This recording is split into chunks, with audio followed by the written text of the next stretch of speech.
You're listening to From the Midlands, the stories of people making a difference across the region. Our presenter is Gail Downey.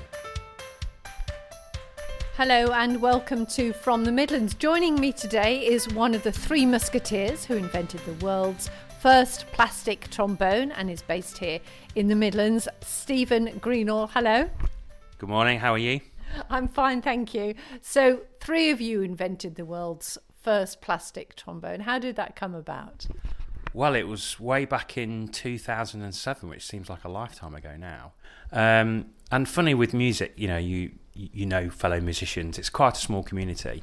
And my trombone teacher, who's a guy called Simon Hoggs, just recently retired as the director of music at Warwick School, had another former student called Hugh Rashley.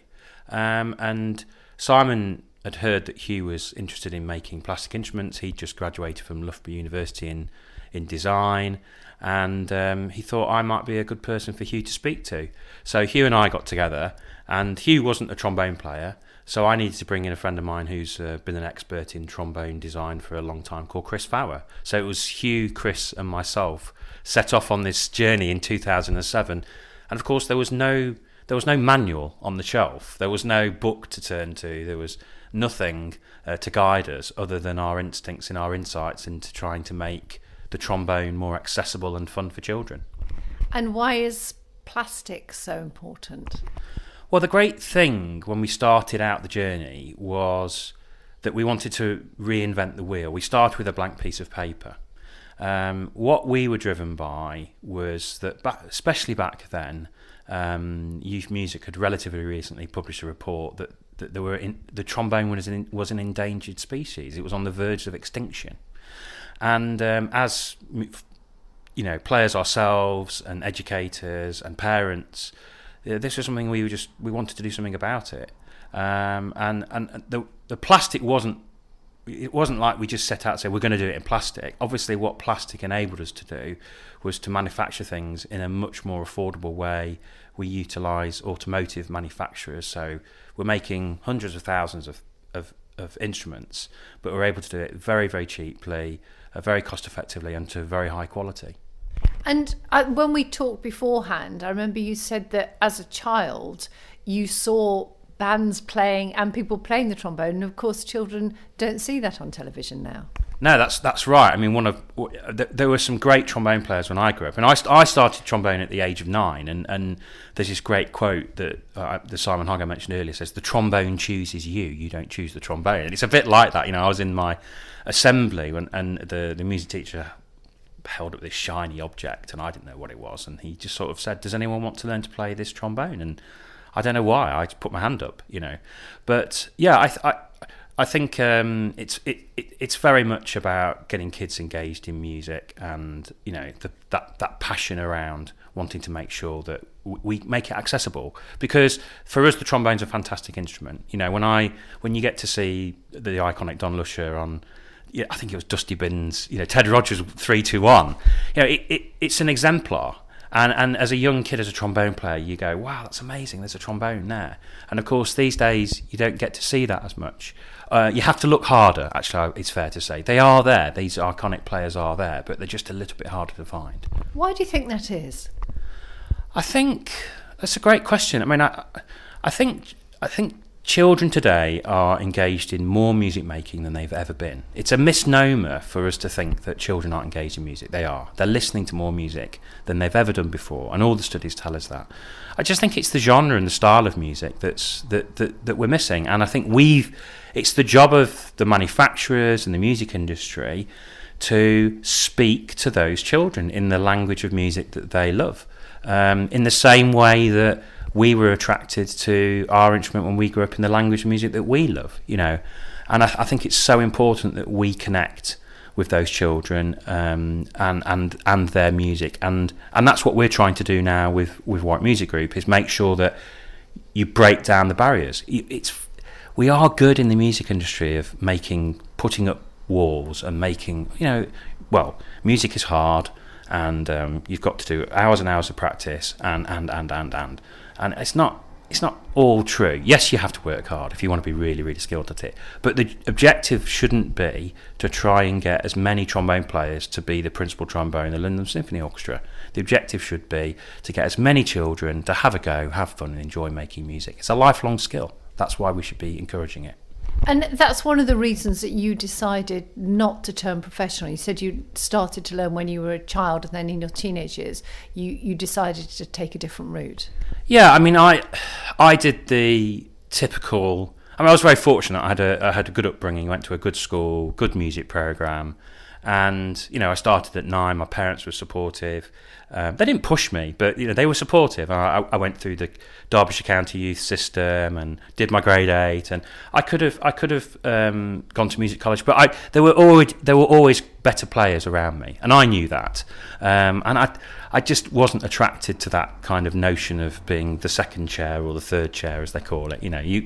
So for me, I just wanted to keep music as an amateur. Amateur comes from the Latin word amo, which means love, and I wanted to keep my love of it, not for it to be a profession, and that's what I've done. I've kept I've kept that music as a love and a passion, which I'm now sharing with my own children, and we're really focused on yes, we want to support the industry, and we do lots of work with professional musicians all over the world now, but for us it's that first access point. I was lucky. I was very, very lucky that I got the chance to have a go, and it was something that I will always do and I will love doing, and I'm hoping my son is enjoy doing now. That I want to make sure as many kids as can get the chance to play the trombone or the trumpet or whatever instrument they want. But the more chances we give them to play, the more they'll work out which is the instrument they want to learn. And hence the plastic trombone, because it's lighter, cheaper and more colourful. How did you actually make a plastic trombone? Because they're generally metal, aren't they? Yeah, absolutely. I mean, the reason we chose the trombone as the first instrument was because it's actually the easiest to do. It's the simplest from a mechanical perspective. It's got a slide, as people will know, that moves up and down, and that's really the tricky part of the mechanical element. How do you keep the parallel slides with plastic materials? So we had a lot of fun trying different sort of materials there to make that work. I mean, like I said, it wasn't that we set out to just do it in plastic. It was that the plastic element gave us a lot of opportunities to do things differently. And one of the things we learned early on was, I mean, one of the mistakes we made, and part of success is failing, right? So we made loads of failures, and it was quite good fun for most of the time. It wasn't always fun to fail, but we got to the success in the end. But we tried different materials, and we learnt pretty quickly that if we tried to make a copy of a trombone in plastic, it would not work. So after we kind of come to that realisation, we went back to the drawing board again, and we thought, right, well, let's think about this differently. And that's when we learnt about how we can vary the thickness of the material, which you can't do on metal very easily at all. When you see a metal trombone, the inside of the trombone and the outside of the trombone are identical because they basically follow the same shape. With a plastic, you can vary wall thicknesses, so you can have it thinner and thicker, and that opened up a whole new world to us because we could now get the sound of the trombone by changing the internal dimensions, and that's the thing that we applied for the patent for that was granted, and that essentially revolutionised the way that we could manufacture, because now we can injection mould with plastics once we've paid for the mould, which is obviously pretty expensive generally, but then you can go on to make hundreds of thousands of the parts the same time and time and time again. And you sell these all over the world. I think, is it 60 countries? Yeah, about 60 countries, and we've sold nearly 500,000 instruments, just over 500,000 instruments since we started. The first one went live about end of 2010. And what kind of colours are you using now? Because I think, what was the first colour of the first plastic trombone? We did 4 colours right at the start: red, blue, yellow, and green, and then we added purple, orange, black, and white. And we've now got 8 colours on our trumpets and our trombones, and then we've kept developing new instruments. We've now got 7 instruments. We're launching our 8th instrument this year, and that will really complete the lineup of the trombone pathway. So because you can't give a trombone to a 3-year-old, My son Ralph, he didn't start playing the P-bone, which is a full-size trombone. Like you said, it's a lot lighter, it's a lot easier to hold for him, but even then it's still too long. He's still got to get his arms out to get the sixth position, all those challenges that I faced when I was a beginner, but I was holding a brass instrument. It made it even harder. So we do a little P-buzz, which is a bit like a sliding vuvuzela. I don't like to use the word vuvuzela. It's got connotations of not a musical instrument, but the P-buzz is a great little it's a bit like a recorder for brass. And then we have a bugle, which we launched last year, which is obviously people will all know the legacy and the history of bugles in terms of commemoration. We saw the bugle as the Royal Marines playing at the funeral of His Royal Highness Duke of Edinburgh recently. And we're using the bugle as a way to, as it was originally formed, as a way to get people to start playing just a few notes. And we go all the way through to high-end, high-quality hybrid instruments, a bit like hybrid cars, a mixture of metal and plastic, very, very clever use of technology and materials to try and get the quality and the sound of the instrument as close to those multi-thousand-pound professional high-end instruments. I think you described it as a RoboCop of the musical instruments. Yeah, it is a bit of it's a good analogy. It's the high-tech trumpet that I'm talking of, which we launched in 2019, has won many awards actually. That was especially developed, and that's the one where we plate it again using automotive plating in gold and silver, so you literally can't tell it's not a brass instrument, because in some cases the presentation of the instrument is important. The 9-year-old, 8-year-old, 7-year-old kid, if I'm honest, would they rather play a silver trombone or a red trombone? They pick red every time. And do you think that is encouraging more children to pick up the trombone and the bugle and the other instruments that you're making in plastic and more colourful? Yeah, I think so. We know from our education customers, which are predominantly music education retailers across the country. So in the UK now, 80% of children who are starting their journey on a brass instrument are playing one of our instruments, and that number is growing. Now, the other thing that we're able to do is enable that journey to start sooner. So, as I know, I've got young children, 9, 7 and 6. So, and technology is a huge part of their lives. And we battle in the same way all parents do about phones and switches, and want to get them to play football and go and play with their friends and all that. And that's been challenging in lockdown, of course. But for us, it's about giving them that experience as early as you can. So if you're going to wait until your child's 12 or 13 to give them a musical experience, they've moved on so far in the world, and the music they'll be listening has moved on, and the way that they're listening to that music has moved on. So what's really, really important for us is to get an instrument in the hands of a 3-year-old, which is kind of like a trombone. That's what the P-buzz is. Give them a bugle. You know what? If they drop it on the floor, it doesn't matter. It's fine. It's okay. They're not going to break. You just want them to have in that sort of play-based experience, like they have in their sort of earlier foundation stage education. Make it fun, make it accessible, stick it in the corner, and they'll go and play with it. And actually, that's when you start to break down the myths that trombone playing is hard and complicated and it's too difficult. It's not true. Buzzing lips is the most natural thing in the world. Kids do it all the time for fun. So what we're trying to do is just hone that skill and let them be creative, let them have a little bit of, have fun playing a brass instrument at an early age. And then when they identify that to a trumpet or a trombone and they go on, then that's where all the lines, all the dots get joined. You must be incredibly proud that 80% of the instruments in schools come from you, your company, come from Warwick Music Group.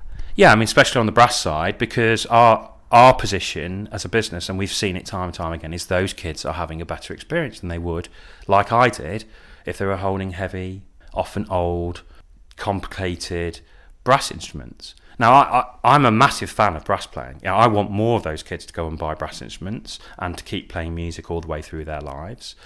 So we're not anti-brass at all. I mean, I've still got all my trombones. I still play them on occasion when I get the time. What this revolution has done, and we call it like a disruptive innovation, has done is it's enabled teachers who work so hard day in, day out, especially in the music, which is often a subject which doesn't get the priority that it needs in schools. It gives them a tool to get music going fast, quickly, and the kids to have a really great experience. And that's part of our job, is to support those music educationalist specialists all over the country and the world who just need decent tools, because the teaching's fantastic, you know, and they're able to get those kids excited in their whole class learning or one-to-one lessons, or like with my own son, he's got a fantastic trombone teacher at his school, and it's great to see that creativity happening. Is he going to go on and become the principal trombone of the London Symphony Orchestra or not? I know his grandma would rather him be wing for Wales, which as an England fan is challenging, but you know, I don't care. I just want him to have a fun, enjoyable childhood, doing all the things that he wants to do, and then hopefully some of them will stick and he'll enjoy them for the rest of his life. So tell us about the Warwick Music Group. You set it up with a couple of friends, didn't you? Yeah, well, like all these things in music, it's the company's legacy is actually as a music publisher that started in next to the Rose and Ground pub in Warwick in 1994. And I'd literally just left Warwick University. I'd done my first degree there as an engineer, and Simon Hogg and I formed this publishing company with a few pieces of music. And again, it was filling a need. The trombone, you know, there aren't any Mozart trombone concertos. We all know the Mozart horn concertos or the Haydn trumpet concerto.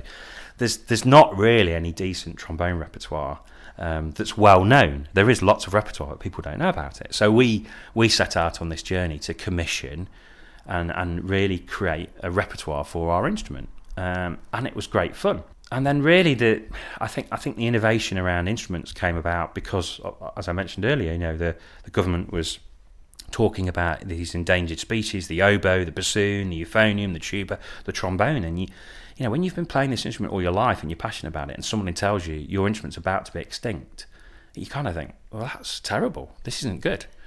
So we pivoted into well, how do we make instruments, and hence the journey with Hugh and Chris. And so we still got our publishing company.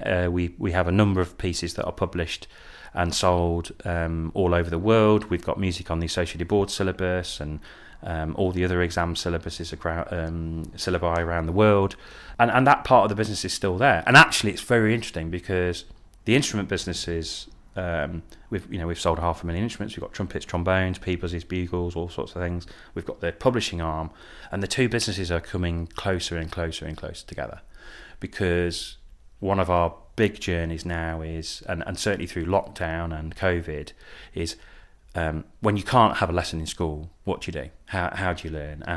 And so we've developed products and offers and music resources that make it easy for parents to support their children's learning at home. Digital resources. All of our music's now available for PDF download online. So it's very much a bigger picture around helping parents and teachers and the students themselves have a great music learning experience on the brass field, because we think brass is brilliant. What's next for Warwick Music Group and for you? Well, it's been a challenging year for the wind and brass space generally. School music has been substantially cut back, understandably, and internationally. I mean, all of our international dealers have struggled with clarinets, flutes, trumpets, trombones. There was a very big misconception early on that playing a brass instrument or a wind instrument would spread COVID, which actually wasn't true, but you could understand how people reached that conclusion. So for us, it's really been a year of consolidation, actually. And I think one of the great projects that we did, when I find myself at the end of March, like a lot of business owners, really wondering what's going to happen. You know, all the shops were closed, all the schools were closed. All of our orders stopped literally overnight. Obviously, the government support has been truly incredible. I think what Rishi Sunak and supported by, I know, trade unions and trade bodies around the country has been really well received. But it's made us look really hard about our future and our development as a business. One of the projects that we were able to do when I had all this free time, I used to be travelling the world every month. I must say I haven't missed that part. It's been great to be at home with the kids and cooking tea and spending time with the family, which I normally wouldn't get as much time to do. We went through a carbon neutral certification process last year, so all of our products now are completely carbon neutral. We're very, very keen to remove as much of the carbon impact onto our product manufacture as we can. So that is a big part of our journey going forward. I think we are the first music SME to sign up to the UN's United Nations SME climate commitment. We're hoping to be engaged in the COP26 conference in November. And again, sustainability is a huge part of the lives of our users. Kids care about this thing. I know that from my own children's experience. And as a manufacturer of plastic instruments, of course, the first question we get is, well, isn't this damaging for the environment? And of course, we have to educate our consumers that, compared to brass instruments, plastic's a much better choice. And also, as a manufacturer, we take our responsibility really seriously, and we offset all of our carbon costs, which is why all of our instruments are delivered to our consumers as a carbon neutral product. And we're doing everything we can. The power in this building is being powered by wind and solar. My car is electric. We take our commitment really seriously around sustainability. I think that's a big part of our journey going forward. Because people assume plastic equals plastic bags equals being thrown in the sea. I think the misunderstanding around single-use plastics and other plastics is a challenge. But that's a challenge that we have to address. It's not the consumer's fault that they don't understand the difference. That's our job to really articulate, therefore, what those differences are. So you're not going to see a pea bone floating in the sea. Or the iconic images that of David Attenborough's Blue Planet with the turtle wrapped in the plastic bag. And absolutely we want to alleviate that. And in our own case, we avoid pretty much everywhere where we can shrink wrapping and all those types of plastics, those single-use plastics. But ABS plastic is everywhere. In our world, it's in most people's cars. As I said, we use automotive manufacturers, so it's a big part of people's lives. It's there. It's an oil-based product. So one of the projects we're looking at, and we're working with people in Coventry and Warwickshire on, is how could we take waste from the homes of Coventry and Warwickshire and turn that into musical instruments. So yeah, that's really interesting. I know this is audio, but I looked at your expression there. Yeah, absolutely. So we're engaging directly with senior people at Warwickshire County Council and Coventry City Council around, and they're engaging in this. This isn't pie in the sky stuff. This is about how could we look at the waste that's coming through, because obviously all of that waste is then sorted out, and how could we pick out the materials that we could use and then put that into our manufacturing process so that we could essentially make instruments that would be made from local waste. It's a big part of our plan, and we're excited to be engaging with Coventry City Council and Warwickshire on that potential project.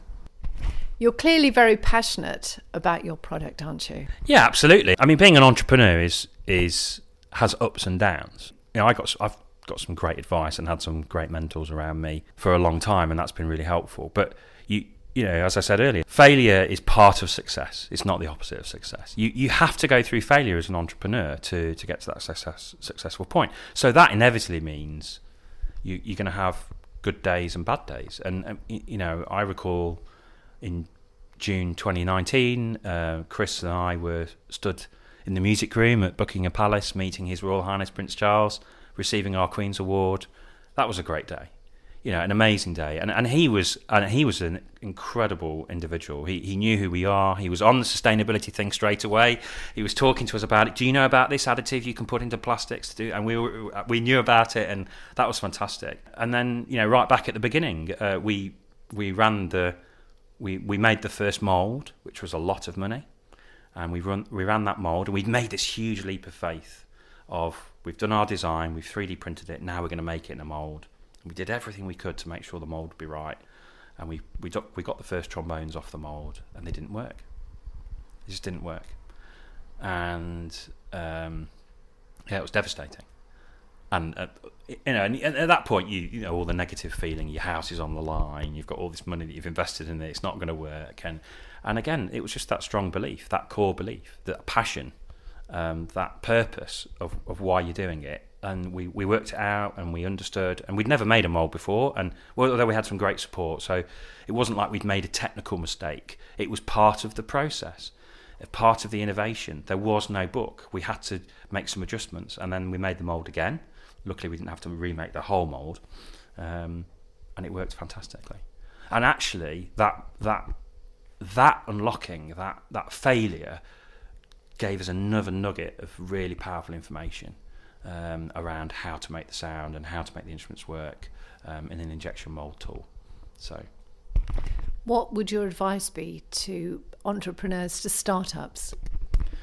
Well, I think the absolutely single most important thing is to have a really core purpose that you believe in. Being in business is, especially if you look at modern business practice and modern behaviour, it is not about driving profits for shareholders. That is just not the way. As an entrepreneur, certainly, that is not the way to behave. If you are focused on making money, then you're focused on the wrong thing. I've got my own children now, and I've been really fortunate. I go around the world. I've seen thousands. I've seen myself thousands of kids playing our instruments. I've seen their eyes light up. I've seen that magical experience happen myself.